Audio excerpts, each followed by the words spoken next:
Okay folks, welcome back to the channel here. In today's video, we are comparing the all-new Samsung Galaxy S24 ULTRA to its predecessor, the Samsung Galaxy S23 ULTRA. Let's go ahead and jump in. First things first, the honeymoon period is over, and I can now see both of these phones here for what they are. And this battle video will be very comprehensive with fairly pragmatic considerations. Now, with all of this being said, let's go ahead and start off with the price. The Galaxy S24 ULTRA will run you $1,300. That is $1,300 for the base config, and that comes with 256 gigs of internal storage along with 12 gigs of RAM. On the other hand, the Galaxy S23 ULTRA was priced at $1,200 for that same config last year when it dropped. So as you notice there, or as you can see here, there was a price increase this year on the S24 ULTRA. It went up by $100. Now, with all of this being said, if you wanted to go ahead and pick up the S24 ULTRA, you can actually get up to $750 trade-in credits towards the phone. Now, as far as the S23 ULTRA goes, you can get decent trade-in credits as well, but the price of the phone itself has gone down. So you can definitely find it at a cheaper price than the S24 ULTRA. Last year we had a bunch of colors, including Samsung exclusive colors, and this year it is the same. Now, in case you are in the market for either one of these two and you want to go ahead and grab one right now, I will have some links in the description. If you use the link, you'll be able to take advantage of some of the discounts that do come attached to the links there. But anyway, so when it comes down to price, obviously the S23 ULTRA will win that battle because it's cheaper. You can find it at a more affordable price as opposed to the S24 ULTRA. Now, with all this being said, let's go ahead and move on to the design and the build of these two phones here. You will notice the same design language on the newer phone, but there are still some changes, that do make a considerable difference between these two phones. But still, it will remain subjective, meaning you will like what you like, and I'm gonna like what I like. The first true and new considerable change is the material used, right, on the newer version. The S24 ULTRA here is boasting a titanium build with a mix of a brushed and matte finish that feels very, very nice in hand. The S23 ULTRA is boasting a normal aluminum in terms of the material used here, and the finish has a hint of glossiness, and I don't know what mix that is, but it also does feel nice in hand. The S24 ULTRA went for a completely flat display this year, along with a more uniform thin bezel, as you can see here around the display, whereas the S23 ULTRA, you have a slightly curved display with a thin bezel as well, but there is a tiny chin at the bottom of the display here, which truly was never an issue. You do have the same usual suspect when it comes down to physical features of the phones, right? So you do have your power button, volume rocker, USB Type-C port at the bottom there. You do have the SIM tray. On the S24 particularly, you do have additional mics, so it does pick up the sound slightly better than what you have, with the S23 ULTRA. You also do have speakers that do look slightly different. On the S24 ULTRA, it's more of a, a slit as opposed to the speaker grills that you had on the S23 ULTRA, but they both do sound the same. They both are compatible with Samsung's S Pen, right? They do come with the S Pen. The S23 ULTRA, we have a black S Pen, and then on here we have a gray. Overall, both phones are still big phones, right? 6.8 inches, that's pretty large phone there with sharp corners. Those corners feel even sharper on the S24 ULTRA, so they do dig into the palm of your hand. And personally, I do prefer when they dig into the palm of your hand, because then you really feel like you're gripping the phone. So when it comes down to the design, as I mentioned, it's going to be subjective. I like the design and the build of the S24 ULTRA. It's overall a more premium phone in looks and also in feel. By the way, the S23 ULTRA, don't get me wrong, it is a premium phone. It looks and feel premium, but this seems to be a tad bit ahead of that when it comes down to which one is a premium phone. So overall, design and build, I'm going to give it to the S24 ULTRA. Now let's go ahead and talk performance here. The new one, the S24 ULTRA, is pushing the latest flagship from Qualcomm. Of course, that is the Snapdragon 8 Gen 3 as opposed to the Snapdragon 8 Gen 2 on the S23 ULTRA, which was also the flagship that dropped last year. Now, even though those two flagships are two separate or two different generations, I'm gonna come out and say this. Most average consumers will not notice the difference in performance when it comes down to the Snapdragon 8 Gen 2 versus the Snapdragon 8 Gen 3 on the S24 ULTRA. So if you were in the market for this and you are just the average consumer, you're going to be using it for day-to-day tasks, texting, messaging, navigating internet, your regular, typical, moderate level of usage, there's no major difference. If you have the S23 Ultra, just stick with it. That said, to those of you who are heavy gamers and who actually do need to tap into the crazy power that the Snapdragon 8 Gen 3 has to offer, go for the S24 Ultra, because it does in fact perform better than the S23 Ultra on paper. I mean, it only makes sense, right? This is a newer phone, supposed to be more powerful. It is in fact more powerful, especially when you look at those benchmark results. By the way, the S23 Ultra also does achieve serious gaming. It's just that if you want the phone that has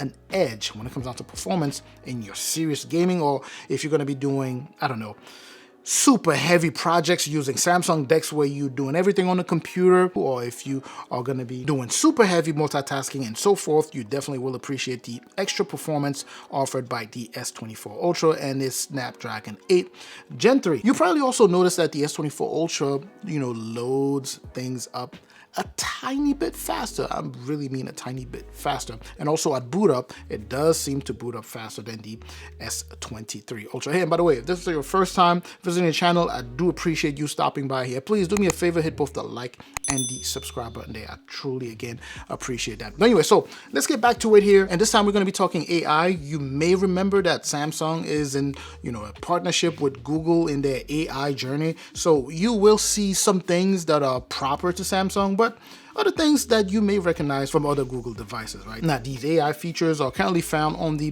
S24 Ultra, but not on the S23 Ultra as of the shooting of this video, but they will in the future be available on the S23 Ultra. So to those of you who currently own the S23 Ultra, all you got to do is just be patient, and this AI stuff will eventually drop over to your phone. Now, with this said, I already did cover the AI stuff extensively in my review of the S24 Ultra here. So if you want to learn more about it, you can go ahead and check out that video. Since we don't have AI stuff on here, it doesn't really make sense to compare. All I can tell you is that AI stuff here, no AI stuff on the S23 Ultra. So when it comes down to that AI stuff, obviously I give it to the S24 Ultra because it's not available on the S23 Ultra yet. Let's move on to the next thing here, which is going to be gaming. And as I mentioned already, you won't notice much of a difference if you are the type that's just doing kind of like a, one-off gaming, like most people are just moderate level of gaming. But if you're heavy into it and you tend to go beyond the realm of, regular people gaming, you will notice the performance difference between the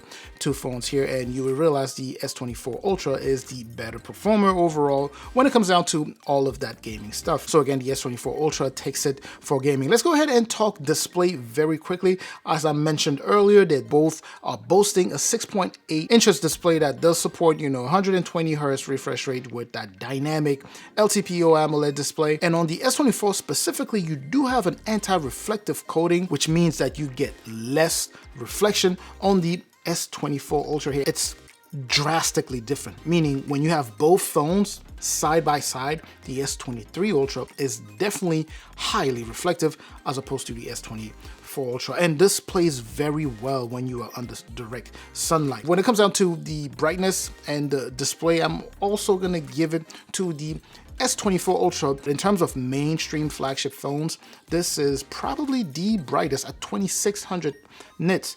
The S23 Ultra here, brightness was peaking at 1750. So at the end of the day, both displays are just so amazing. Entertainment, watching movies, playing games, all that stuff, colors are vibrant. Everything looks so nice on these beautiful displays, and I generally prefer curved displays, which is why I absolutely love the displays on the S23 Ultra.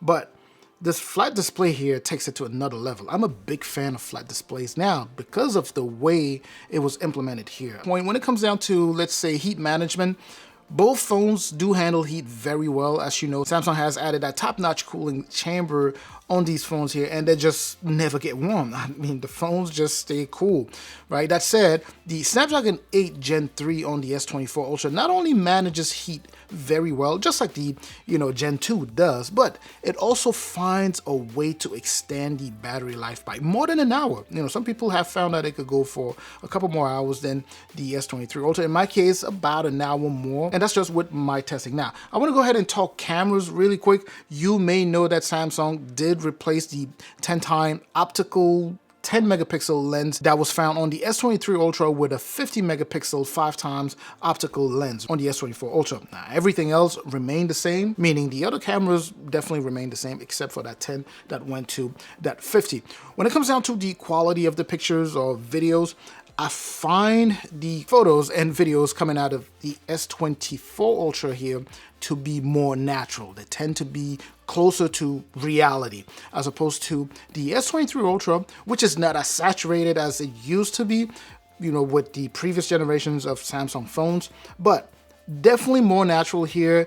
And when you compare both, you would notice that the S23 Ultra still seems to pop a little bit more in terms of, you know, maybe not oversaturation, a little bit more saturated than what you have here. But then again, it will come down to your preference, right? Some people prefer a more saturated look, you know, kind of what Samsung was known for, whereas some people prefer natural looking photos. Now, I should go ahead and emphasize that even though we have a camera upgrade on the S24 Ultra, the difference is not that crazy drastic. You will notice some very slight differences, especially depending on how you zoom. Or when you zoom on both of these phones, it's like you get to a level, the S23 Ultra does a little bit better than the S24 Ultra, and then you zoom some more, then the S24 Ultra does a little bit better than, it's kind of weird to explain. You know, I'm gonna give the camera to the, you know, camera win to the S24 Ultra because of that upgrade and because I do like, you know, more natural photos and all. But there are things that the S23 Ultra seem to do better, especially in night mode. And another thing that I want to mention before I forget is the stabilization on the S24 Ultra. It is crazy stable. Like, you could be shaking it and it's barely noticeable in the video. And video quality is pretty much on par with what you have with the latest iPhone, right? So the iPhone Pro Max or the iPhone 15 Pro Max is the same, if not better, I would say. I personally prefer the videos coming out of this as opposed to my iPhone 15 Pro Max, but that's just me. Anyways, let's go ahead and move on to the S Pen. Like I mentioned earlier, it does come on either one of these phones with the same features, right? I've already covered these S Pens extensively, of course, in the review of these videos, so you can go ahead and check out those videos if you want to learn more about the S Pen. So I'm not gonna go into that one here, and I'm gonna say it's pretty much a tie when it comes down to which one is a better, because it's the same S Pen. Let's talk support now. As far as the support goes, the S24 Ultra is set to be supported for up to 7 years. That was the new thing. And the S23 Ultra is supported up to 5 years. And we are already a year into it, right? So you do have 4 years left here. There's no question that the Galaxy S24 Ultra here is the better phone when compared to the S23 Ultra. But the gap is not that gigantic, right? There are things that the S24 Ultra would pretty much gap the S23 Ultra with, but in general, let's say overall, it's not really a marginal upgrade, but it's not a drastic upgrade either. It's definitely a better phone, but it's not the phone for everyone. If you happen to be in the market for either one of these two, and you were to ask, you know, what my recommendation was, I would say it depends on what you're looking for and what phone you're currently using. If you are using the S23 Ultra and you're an average consumer, as I mentioned earlier, then you definitely don't need to upgrade to the S24 Ultra. Now, if you want to do so because you want, you know, all the new stuff that come with the phone, I would say, hey, go for it. It's definitely something that you are going to enjoy. Now, if you are a tech enthusiast like a lot of us are here, I would say check out the S24 Ultra. Finally, of course, if you do own an older phone, whether it be the S20 Ultra, the S21, or if you're hopping from, I don't know, the iPhone 13 or 12, whatever, and you want to go ahead and check out the S24 Ultra, I say go for it. That's going to be a very nice leap. The way I see it, is going to be the phone of the year. A lot of people are saying it already, just like we did with the S23 Ultra. It just came out the gate swinging. It's doing the same here with the S24 Ultra. So it's highly likely that this is going to be the phone of the year. Anyways, I'm certainly hoping that this was informative. Let me know what any questions you may have about either one of these two. Do you agree? Do you disagree with my take? comparing these two phones here. Do you own either one of these? Let me know what your experience is like using either one, or whether you're upgrading or not upgrading and all that good stuff. Love to catch you in the comment section. Make sure to like the video. Make sure to subscribe if you haven't done so already. Share the video if you know anyone who will be interested. Again, as I mentioned, make sure to subscribe. I do appreciate you stopping by. I'm going to catch you in the comment section, like I mentioned. I'm also going to catch you in the next video. Up until that next video, of course, as always, stay safe out there.